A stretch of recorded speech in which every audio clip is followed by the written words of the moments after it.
Sziasztok! Egy gyors palacsinta lesz az alapja, amit nagyon hamar el fogunk készíteni. 2 tojás, ami kell hozzá, talán egy is elég lenne, de mi 2-t fogunk most használni. 30 deka lesz a liszt. Én ebbe belecsempésztem egy nagyon kevés sütőport, szódabikarbónám nem volt itthon, meg ásványvizem sem, úgyhogy egy nagyon keveset tettem bele, egy lapos teáskanálnyi van benne, de szódabikarbónában ugyanannyi kellene, vagy aki úgy gondolja, mert ettől egy kicsit magasabb lesz a palacsinta, akkor ezt kihagyja, jó? Akkor lesz sima palacsinta. Úgyhogy az a lényeg, hogy ezt egy kicsit meglazítom, ezt a tojást. Jó, elég is lesz ebből. Beletesszük az alapokat, a folyadékot, 2 deci tej, 2 deci víz, ami biztos. Ha még pótolni kell, akkor később már csak vízzel fogom, és akkor ugye a folyadékban jobban oldódik hamarabb a fűszer, akkor egy pupos teáskanál só, az biztosan. Ízlés szerint, ha gondoljátok, csak akkor bors, én is csak finoman használom. Mokkás kanál hegyére tettem egy keveset, és akkor fokhagyma.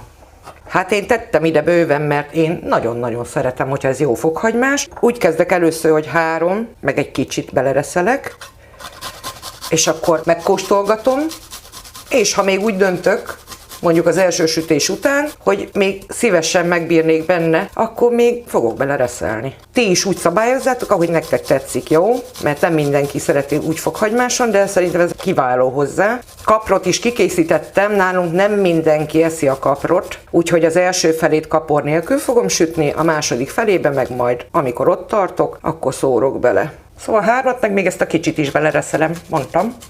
Ez biztos, hogy megy bele nekem. De csak akkor tegyetek bele, ha szeretitek, jó? Semmi nem kötelező, mindig mondom. Jó. Ezt összelazítom, és jöhet bele a kimért lisztem. Folyamatosan keverés közben szépen lassan adagolom hozzá. Mondjuk annyira nem is lassan, hadd menjen.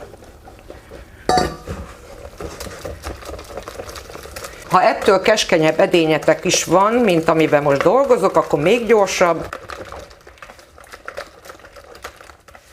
Igazából már szinte kész is van. Jó. Na hát nem sok időből tartott ez az egész igazából, és akkor olaj, vagy ha nektek szimpatikusabb, akkor olvasztott vaj. Ez nekem egy feles. Tulajdonképpen fél deci. És hogyha szeretnétek, akkor már lehet hozzátenni a kaprot. Én majd, amikor a feléhez érek a masszának, akkor teszem bele. Úgyhogy most már foghatok hozzá, hogy a cukkinit lereszeljem. Egy cukkini végeit levágtam, héjával együtt fogom reszelni, fél kilónyi lesz, amivel dolgozok. Nem sóztam be, semmit nem csináltam vele, csak le van reszelve héjastól, még egyszer mondom. És ez fél kiló. Belerakom, összekavarom, ha kell, még teszek hozzá, de már csak vizet.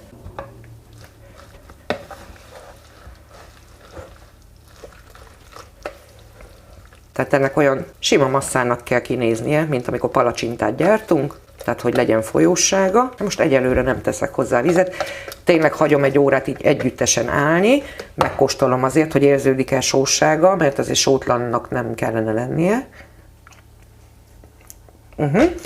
Én úgy gondolom, hogy nem teszek bele, sőt a fokhagymát is jól érzékelem, majd meglátjuk, ha kisütöm, hogy elégedett leszek-e vele, vagy nem, és akkor hadd álljon legalább egy órát tényleg valójában.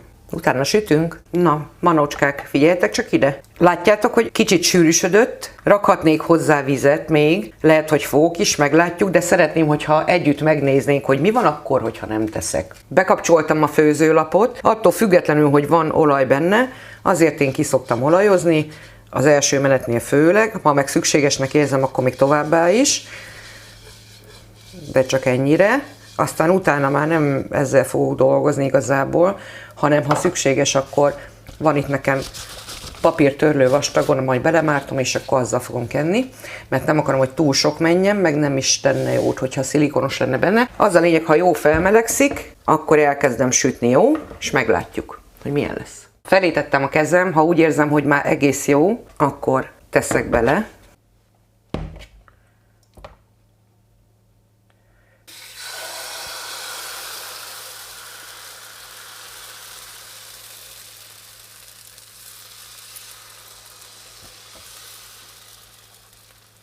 Ez a serpenyő jóval nagyobb, mint az átlag, azt azért tudni kell. Azért nem akarok túl nagyot csinálni benne, mert ott a lapom nem éri alulról. Úgyhogy az elsőt úgyis mindig elbabráljuk, ez lesz a teszt. Amúgy megsúgnám, hogy nagyon finom, érdemes egyből kétszer ennyit kavarni, de minimum, aki egyedül van, legalább ennyit, mert el fog fogyni hamar. Közben kicsit lejjebb vettem a maximumról, a 9-esről a hőt, 7-esre, 6-osra is veszem, és meglátjuk, szépen süljön, legyen ideje. Ez nem vékony, tehát legyen idő átsülni azért. Alá kukkantok, aha, ott már egész szép lesz.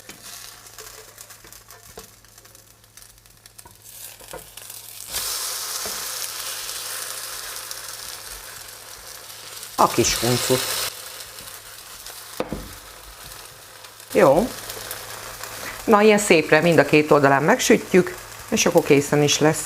Aki vékonyabban szereti, akkor még egy kis vizet tegyen hozzá. Én úgy döntöttem, nem teszek, mert kifejezetten szeretem, hogy vastagabb. Jobban érzik az íz. De mindent lehet választani, mindig mondom nektek. Semmibe ne törődjetek bele. Úgy csináljátok, ahogy nektek szimpi. Még kell neki, látjátok? Kis időt hagyunk. De mondtam már, csak 6-oson megy, tehát hagyunk időt.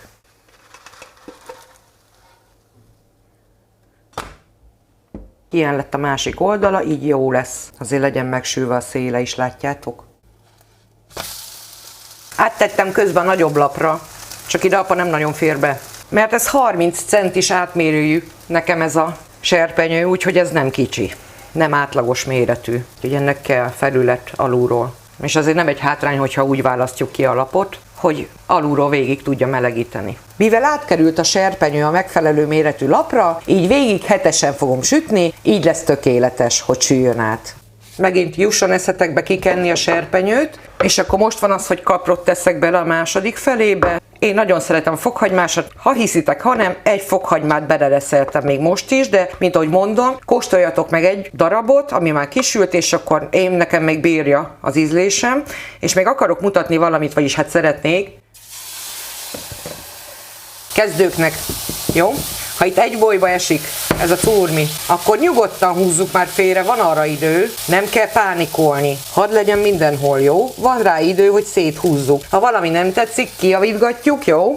Amúgy nem áll meg a világ, ha valami nem úgy van. Mindent lehet. És akkor széthúzzuk szépen, hogy egyenletes legyen a cukkini mindenhol, jó? Szíveim, erre figyeljünk már oda, és ennyi. Amit akartam mutatni, többi ugyanaz. Készen vagyok, kisütöttem, mutatnám, hogy ebből a nagyobb méretből 8 darab lett, és szeretném mutatni, hogy lássátok már, hogy annyira puha, hogy semmiféle plusz tejterméket nem igényel, tényleg valójában. Azt is mutatnám, hogy mi mivel szoktuk enni. 5 evőkanál tejfölt szedtem ide ki, az, ami itt volt nekem fokhagyma, az a másfél kis gerez, hát azt én ebbe belereszeltem, granulátumot még tettem bele, meg sót, az hozza ki az ízét, ezzel megkenem. Nekünk így vált be. Egyébként lehetne enni, ahogy mondtam, simán is, lehetne enni kapros túróval, esetleg békönnel megzavarítva, azt is lehetne, amit összesütünk, és belekavarjuk, megszórom sajttal, megcsinálom az összest így, és akkor csak enni kell.